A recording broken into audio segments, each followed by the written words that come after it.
Hi, I'm Michelle Robinson. I'm the director of First Kisses at Clear Creek Community Theater, and we would love for you to join us and listen to our cast and crew discuss their characters in the show. Hi, well, thank you everybody for coming today. We're going to talk a little bit about the beautifully written First Kisses by Jay Hanagan, and this is the set for First Kisses.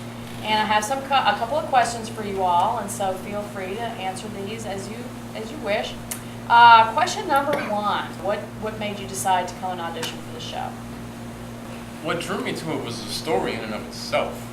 The continuum of a couple during the course of childhood into old age, and just how their life draws out in the events that unfold, and the highs and the lows and everything in regards to it. And I saw the description of it, and I'm just like, it's so romantic, it's so ideal, and it's what a lot of people strive for, it's what they hope for. Right. And I just saw it, and it was just like, I've got to move this over and see what happens. Yeah. And luckily you were kind enough to cast me. Thank Yes, yes. That's one of the things that drew me to it as well. What do you think? Well, I auditioned because it'd be like a fun experience. Mm-hmm. And after all, it did turn out a fun experience. It's a very good experience. What do you really think of the play? Is it realistic? I think so, This play's really interesting because it's not like a normal play. You don't see plays with a graduation of age. Right. Ever. Right. This is the first play I've ever seen with it. And I really like plays like this because people don't really know about them, but when they come and see them, it's just like, whoa, that was amazing. How did y'all put that together? And it just really makes me proud of everyone that's involved in putting on a great show. Like I said, it's fun. It's not traditional. So you have a cast for 11-year-olds, a cast for 15-year-olds, 17, 21, and even though it's broken up into age groups with completely different people, and it still has a beautiful flow where you don't even pay attention. You're just paying attention more to the growing relationship and the story. You see that, and not that there's a different person. Hey, there's a blonde, there's a redhead, it's you're paying attention. You're falling in love with John and Mary, and able to completely follow it, and it's beautiful, especially at the end. Very much so. And Jay Hanagan, as the playwright, gave a lot of leeway towards who and how the show could be presented. He originally wrote it for 2 actors, but then in his liner notes he said, if you do not want to cast it with just 2 actors playing John and Mary from 11 through 72, you can use different age, or like 2 people or 4 people or however many people you'd like to use in each of the age groups, or you can have 2 people play the 11-year-olds, the 14s, and the 17s, however you wanted to do it. So he was pretty laid back about that. And so, because I felt it was important to give younger actors especially a chance to showcase themselves, I said, well, let's just do it as each scene stands by itself. So we'll have 2 11-year-olds, 2 14, 2 17, and on. So, and I think it's really worked out that way.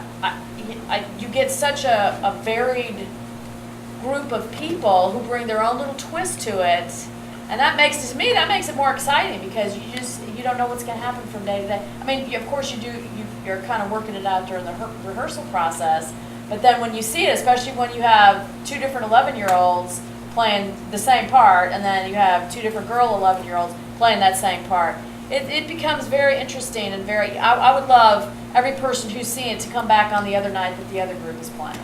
So I think they would get a completely different show. I mean, I firmly believe that. So one other question that I think that we need to know is, how do you feel playing a character that you know is either in the same show is either younger or older than you, but you're the same character? How do you approach that? What does that mean to you? I think it's pretty cool because if you go back and watch the show after you've gone yourself, then you can watch how your character relates to the people that are older to you, and you can see how much you would have changed, or how much you would have stayed the same 'cause, like, you can see it when you sit back here that, like, they put, like, these two signs up. And we did that on purpose, because I thought Yeah, that was fun. because the characters, as they're getting older, they're relating back to when they were a kid and when, at the beginning of the play and all this happened. Grace, what do you think? I think it's really fun to watch it because you see, like, from the 11-year-olds up, they're still talking about what they did when they were little, and you can see how the 11-year-olds can relate to them, and like in the 70-year-olds, they're talking about all that they did when they were little, and they're talking about the kiss and everything, and it just, Does it make sense? yeah. Janie, what do you think? What I've noticed is the scene before mine is 15-year-olds, and I've watched that scene enough to where I can gather the character traits, if you will, to bring into my character. And Heather and I had a discussion where, okay, what do you do with a 17-year-old thing that I can carry on to the 21-year-old? And I think that's really, really important. And I think that's how we've built such a great relationship throughout the cast. Like, it's like a family. It's because we, in a way, we are a part of each other, because it's one person through an entire life. So we're having to get to know each other and know their traits. Who plays, with their hair? How do they say this, or how do they move? How do they use their things. hands? Or So it's all of us becoming one. I've got an 11-year-old me right there, and a Right. 15-year-old me, and a Right. 17-year-old me, Right. 8-year-old. or yes, and so yeah, I think that because we're becoming one person throughout the continuity of the age, and I think that's how we're able to be so close. Why would you suggest this show to any of your friends? I do see it as a show that people of all ages can enjoy. I think that someone your age might have a little bit harder time enjoying the humor for the older actors Right. that play the characters at an older age. Right. But I do think that those that get to be married and possibly have families or Children, yes. grandchildren, Yeah. or possibly are living on their own because of the death of their spouse, Right. or people that have never been married before but have close family ties, can relate to the different eras of a person's life. It's So- like the Notebook. It's like when they're little, or when they're 15, or however, that story starts out. You can kind of tell how it's going to go along, so you can't tell them too much about it. That's right. I just tell people it's like a timeline of a boy and girl's life, starting with their first kiss. Okay, and that's a good way to say it, and then their lives from then on. So that's a very good way to say it. I like that. If you could change anything about the play or the production itself, what would it be? That's a good Not one. have a dress that you look like beef whaling. The next one, I have to be able to have a pretty costume. Well, he wrote that specifically I know, because exactly. he wanted her to not be so pretty in that particular scene. Yeah. But- But it adds to the production value, in my opinion, because she doesn't look super pretty. Yeah, That's it the really, whole everyone's like, point. oh yeah, that dress is, and the headpiece and everything. So, as well. But yeah, the next thing I do, I don't have it look so awful. But the dress Jamie, is what about perfect you? for the play. It is perfect for the play. Well, actually, I really enjoy this play the way it is. And I honestly would not change anything about it because I enjoy it so much. Even just sitting at rehearsals, watching people practice their scenes and stuff, it's like, wow, this is a really cool play. I don't think that anything should be different about it. Oh, I like- did you want to get involved in this project on your own? Or were other people like parental influences on you? It was kind of both.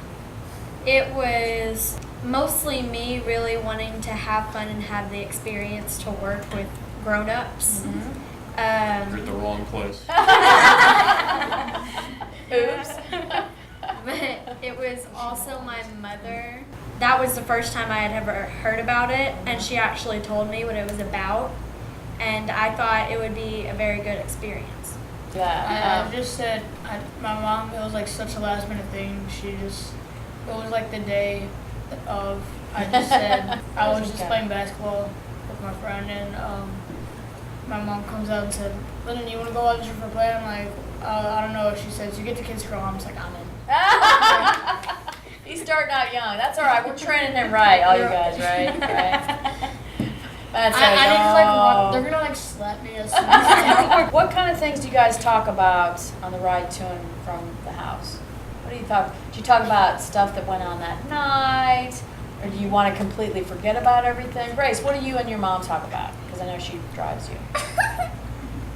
Well, we talk about how I did mostly, and how, like,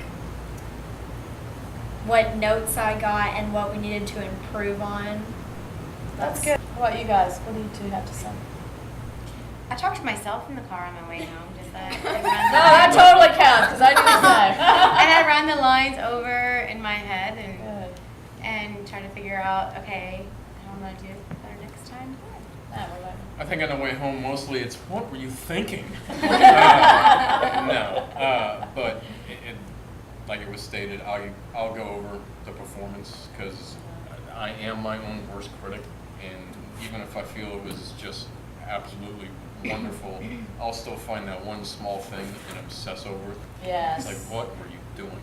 And you know what? He brings up a very good point because I think a lot of us, we actors across the board, are their own worst critic. But I learned this lesson a long time ago, and somebody told me that, and I try to impart that on everybody that I work with, either as an actor or director or producer. If you just listen to the story, that's the most important thing. And I've said that numerous times. If you just listen to the story, it's going to work. So don't, you can't lash yourself over the back because I didn't turn this way and I didn't say this one word and this didn't happen or this happened and it shouldn't have. If you listen to the story, they don't know. The audience doesn't know. They're so wrapped up in the life of John and Mary at whatever age they happen to be that they don't care if you did cross eyes or have a flower in your hair and there shouldn't be. They don't care about that. They care about the story. I have one question for Frances, specifically for Frances, as our youngest cast member. How does being the youngest cast member make you feel? Are you proud or are you scared? Well, I've been the youngest cast member for a lot of plays that I've done. So it doesn't really scare me because I've gotten used to it because I'm usually the youngest one. So it doesn't really scare me. Are you proud of doing this show? Yeah, I like this show. It's good. And I like the last scene. My dad likes that scene. Oh, he and I talked about it. Yes, we did. He loves when I go and sit on the clock, the go-go clock, and I just like doing the scene. Do you think that particular scene makes the audience understand what's going on throughout the entire play? I think so too. I love that scene. It's so beautiful and it looks really pretty. So when you guys see it, you're gonna cry. Because I cry. The 52-year-olds. What is the relationship between John and Mary at 52? Is that a realistic portrayal of a 52-year-old married couple for X number of years? I think so. At 52 in this play, John and Mary have been, they've known each other for more than 40 years and been married for more than 30 years. So they're completely comfortable with each other. They can finish each other's sentences. He, at this point, is not worried about getting old. He teases her about being worried about getting old. And they have a tremendous, very loving, close, very, very close relationship. And I think that both of them realize they can share their thoughts of despair or their differing thoughts. When Mary wants to go in one direction, feeling a certain way, it's okay, and he accepts the fact that she's afraid, and she accepts the fact that he doesn't really care about the changes that they're experiencing. It is realistic for people that as you go through the phases of your life, it can be very frightening to give up something you've been so comfortable with before, and to realize that your life won't be the same as you go into an older age with people defining you in certain ways. Mary says a line that, I don't want to be told that I can't dance until 2 in the morning. Right. You know, why should we define what people can do by their ages? Right. And so I think it hits a lot of the audience members. One of the women said as we went out, we're with you and your age group, so we really got what you were saying. We really Good. could relate to you. Well, this is what I was saying, that, you know, each one of these age groups portrays, you guys portray it so accurately that the audience feels a real affinity for each of the age groups. I mean, the younger crowd gets what these guys are going through, the older crowd gets what the 42s, the 52s, the 72-year-olds. That, you know, because they've lived it, and if they haven't lived it, they're getting ready to live it, so they know, or they've heard. So so then when you're able to portray it realistically, it doesn't scare them. They go, oh yeah, I had to do that. That was me, and I'm okay now. Look at me, I'm fine. Does this show adequately portray real life? I think yes, because it's like I mentioned before. It, you know, obviously because it takes place throughout their entire lives. There's the ups and downs of life, and you know, the circumstances in this play may not be similar to what may happen to someone else out there in the real world. But it's the concept of, you know, a healthy couple. I mean, let's look at it for what it is. I mean, they're not Healthy? You're What are you talking about? Semi-healthy.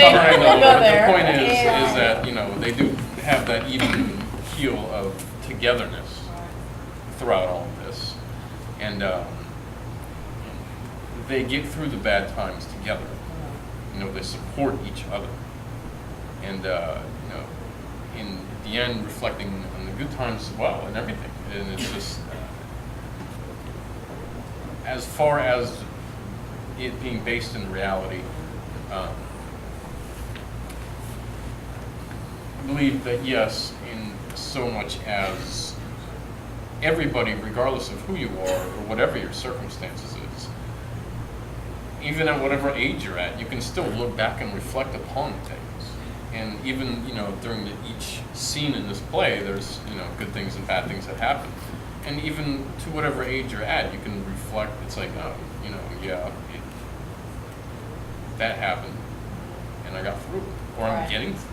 Or you're getting through it, Yeah, exactly. but even to have someone by your side throughout that whole time, it just makes it even more magical. That's And true, it's that's just- true. Yeah. What do you think, Heather? Do you agree?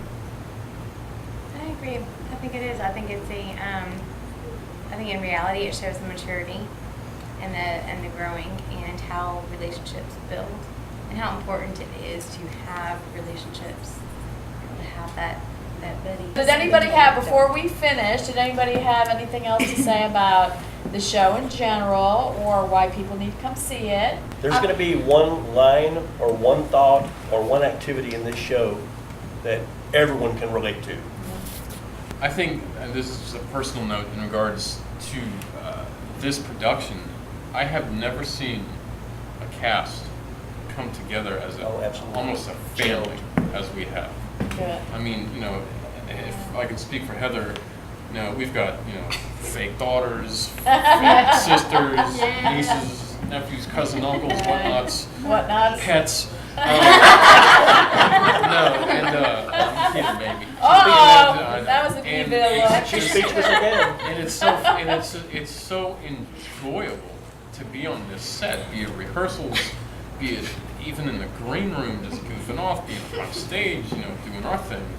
It's just how we've come together is just, it's unreal. And I was thinking about it the other day. It's like, I think this is the first show that I'm actually going to grieve Oh, when it's that's so over. sweet. Because the relationships that we've all formed, to finalize that, I think that coming together of everybody, it shows in the performance. And I think it makes that performance even better, which is a greater service to the people that come to see it. That's right. And Matt, the unusual thing is, everyone here is a Mary or a John. Yeah. And so, as such, this relationship, it's like this relationship with yourself. And there is just a blending of the age group from the youngest one up to the oldest one that makes that one character. And it is pretty unusual. It is, and it's very beautiful. My very last question for this is, I'm going to ask my youngest member and my oldest member, and that they're sitting in the middle on purpose next to each other. I did that for a reason. What, hopefully, have you learned from the show? Francis. Well, like Judy said, she taught me how to like chew my words and not swallow them. What does that And, mean, chew your words?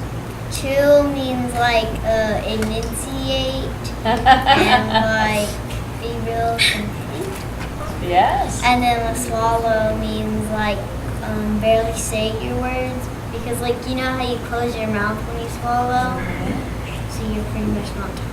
Right. Bob, what's your answer? What have you learned from this show?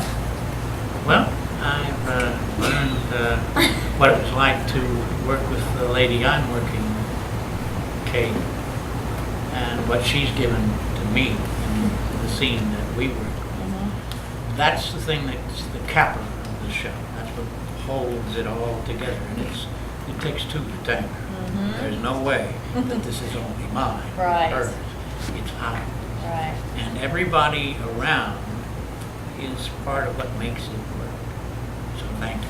Yes, thank you. One Or other show. thing that we would be remiss to not mention is that the entire experience that everybody is so pleased with is because of our director. Well,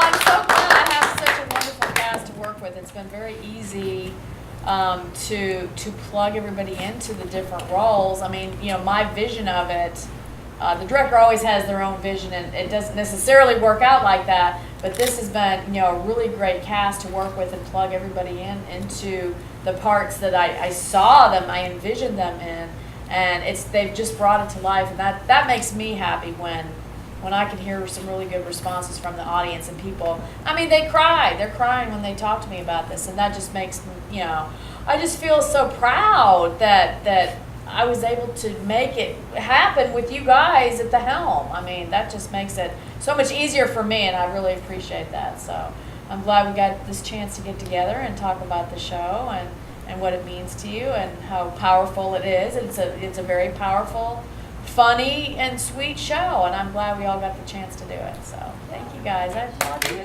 you.